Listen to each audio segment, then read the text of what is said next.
Hello everybody, I'm Patrick. Welcome back to Rocky Mountain Style. Today I've got a review of the Helm Wilson Loafer to share with you. I've had these a couple of months now. I've worn them enough to understand the ins and outs of the shoes and form a well-rounded opinion. So stick around.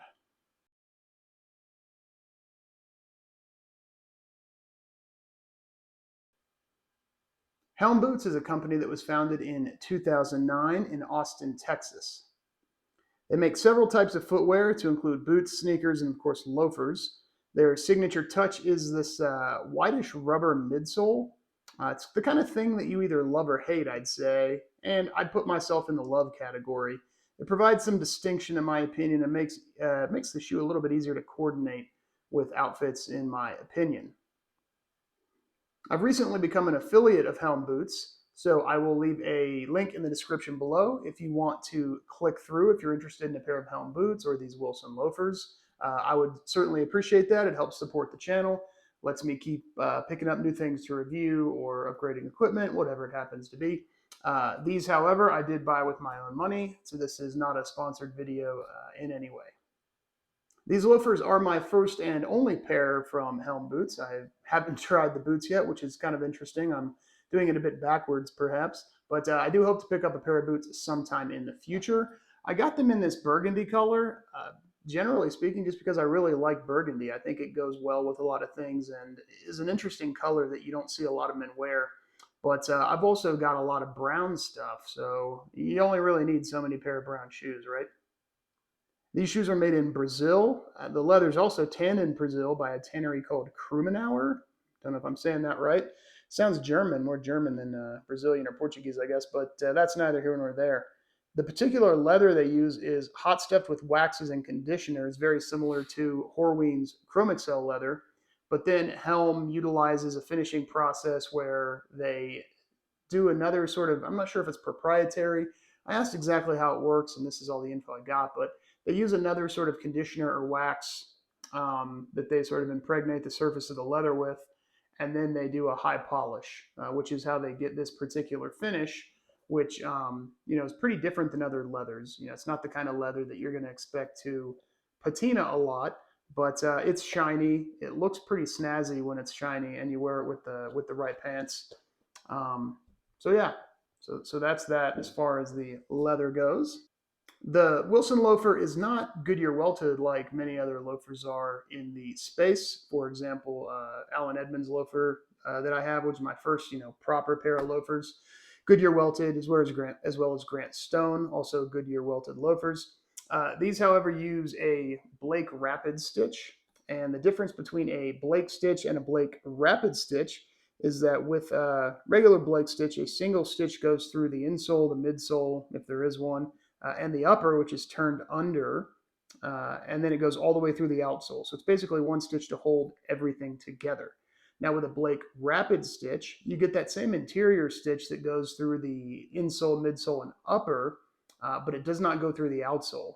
And then the midsole on a Blake rapid stitch shoe will stick out kind of like this. It'll look like a faux welt. So this is actually part of what they're calling a midsole. They have multiple midsoles, but this is that goes all the way through the shoe, and then there's another stitch that goes down through that midsole and attaches the midsole to the outsole. So midsole to the outsole, and then all the other stuff on the inside. So if you think about it as a cross section, you've got a stitch on the inside going from the top to the middle, and then you've got a stitch on the outside going from the middle down.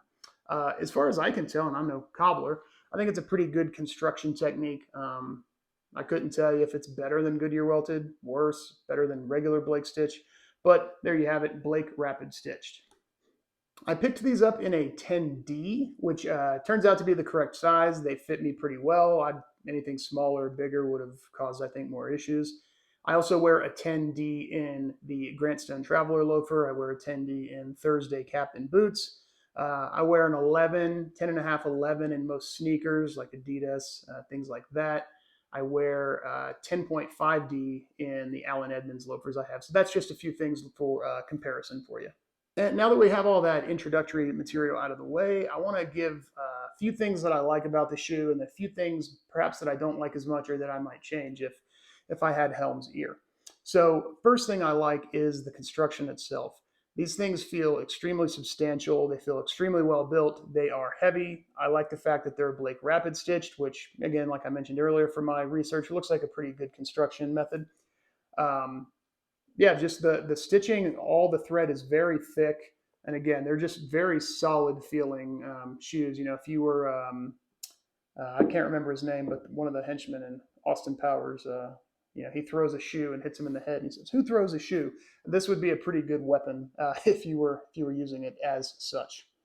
I also like the sole. A lot of my loafers have full leather soles. In fact, all my other loafers have full leather soles. But where I work in particular, when I walk into the office, I have quite a long walk on a concrete path. So I knew I wanted a pair of shoes, eventually a pair of loafers that had a rubber sole. And I like how these have sort of the hybrid rubber and leather. And you get that cool Helm stamp embossed on the bottom, which I think is pretty cool. And you can see there's nailing to nail the heel stack together, which is always a good touch.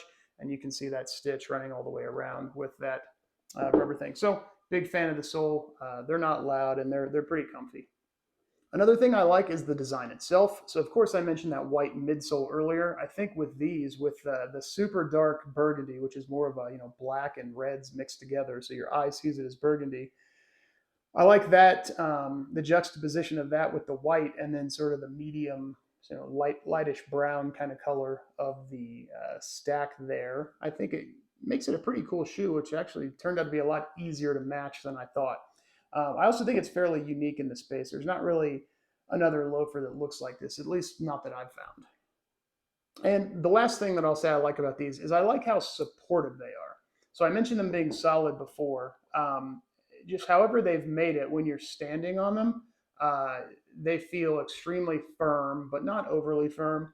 Um, I've walked in them all day. I've stood in them for hours on end in the last few months, and my foot never fatigued. So in my mind, I think that's a good sign that something's supportive. So very supportive shoes. So if that's something that you need because you have a certain foot type, then at least in my opinion, these are pretty supportive shoes.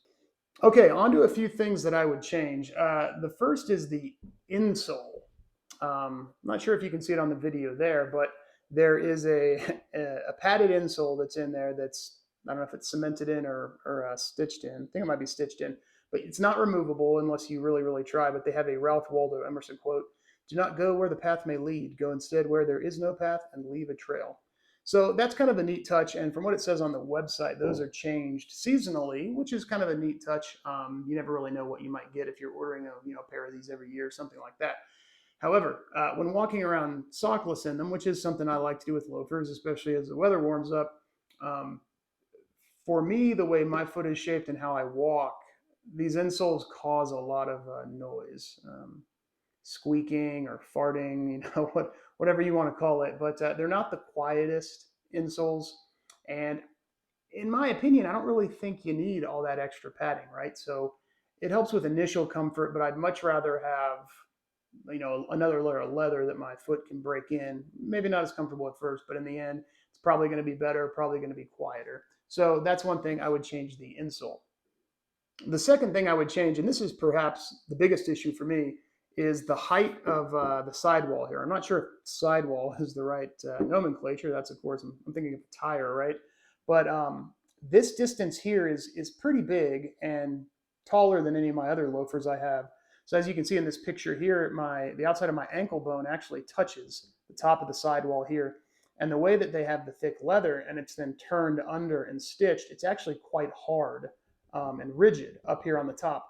So as I'm walking, if I'm walking in a perfectly straight line, no issues. But as soon as I start turning to the left or the right, and my ankle leans one way or the other, this thick leather rubs on the bottom side of my ankle. And the first time I wore them, within, I don't know, 30 minutes, I had an open wound there. That's how much it was rubbing.